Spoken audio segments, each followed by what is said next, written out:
Let's talk about why your social media ads aren't working and how to fix them. My name is Noah and I run a marketing agency called Digital Imprint. At this point, I've created hundreds of ads for my clients and executed on many highly profitable marketing campaigns. I'm mostly talking about ads for mobile application social media platforms like Facebook, Instagram, TikTok, and YouTube. So in this video, I simply want to share with you what I've learned over the years so you can profitably grow your business without wasting all kinds of money like I did. And make sure you stick around to the end of this video because I've got some bonus tips for you that you definitely don't want to miss out on, because without it, none of this stuff works. So firstly, how do you know if an ad isn't working?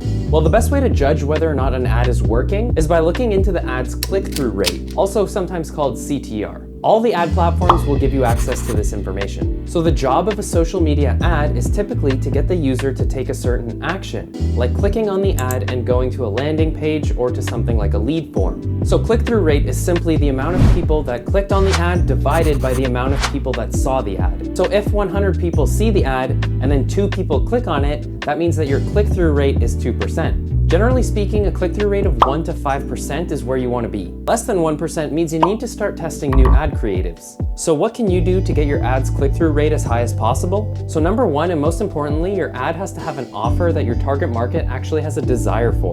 So hopefully you did your market research.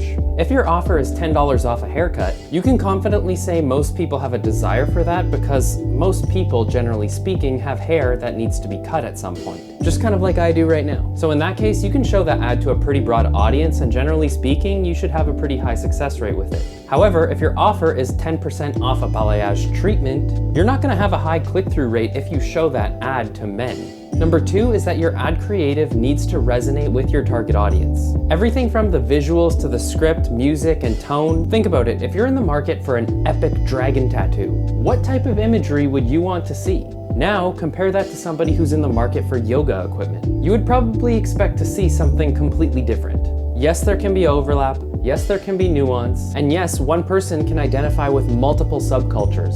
I like marketing and advertising. I like entrepreneurship. I like creating high quality videos. I like going snowboarding. I like going to the gym and lots of other things.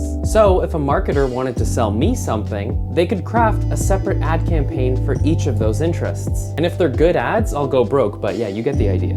But when it comes to paid advertising, you want to put your money on whatever has the highest likelihood of success. But the takeaway here is to know exactly who you're going after. And number three is that if you want to improve your ad's click-through rate, then you need to test different ad creatives.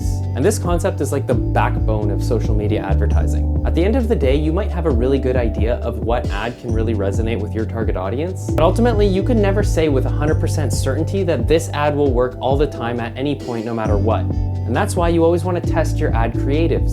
Run multiple versions of the ad creative with the same targeting. Remember, you want to isolate one variable at a time when you're doing your testing. Then evaluate all the ads that ran to determine the best one. Once you find a winner, shut down all the losers and then allocate your budget towards the winners. When you create multiple versions of an ad, focus on testing the hook. And the hook is what you say and show on screen within the first 3 seconds. Or if you're testing a photo ad, the hook can be the subject matter of the photo, like what's happening on camera, or it could be the headline text within the photo, or it could be a mix of both.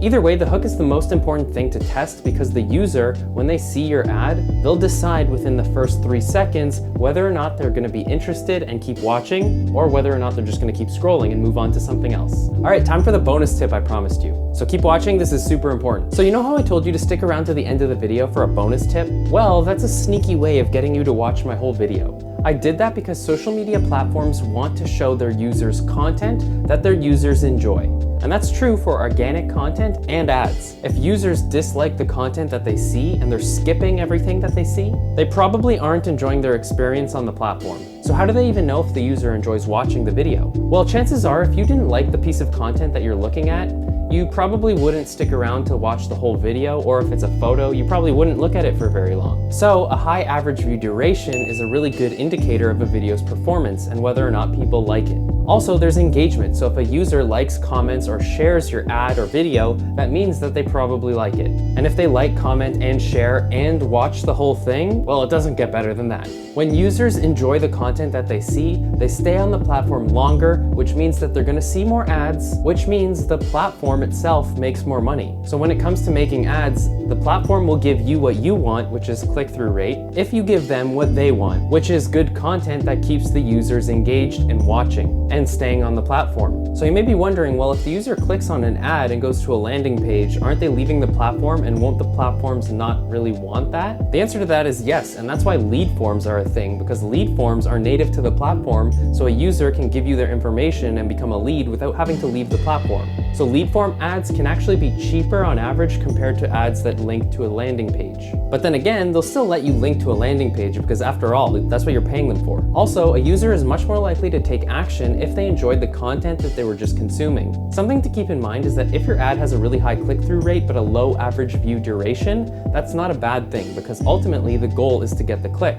And think about it, if they click on the ad and go to the landing page, they're not watching the video anymore. So of course that's going to affect your average view duration, but it's okay because the click-through rate is there. However, if your average view duration is low and your click-through rate is low, then your ad's no good. So that brings me to my last point, which is include one and only one clear and concise call to action at the end of your content. When your content provides value and the user resonates with it, then they will want to learn more. So they take the action you told them to. But if your ad and your targeting was bad, then they won't even make it to the end of the video, they won't get the call to action, and they won't take action, which means a low click-through rate for you. That being said, if you enjoyed this video, don't forget to hit the subscribe button so that you don't miss out on more marketing content that I post just like this. Thanks for watching, I'll see you in the next one, peace.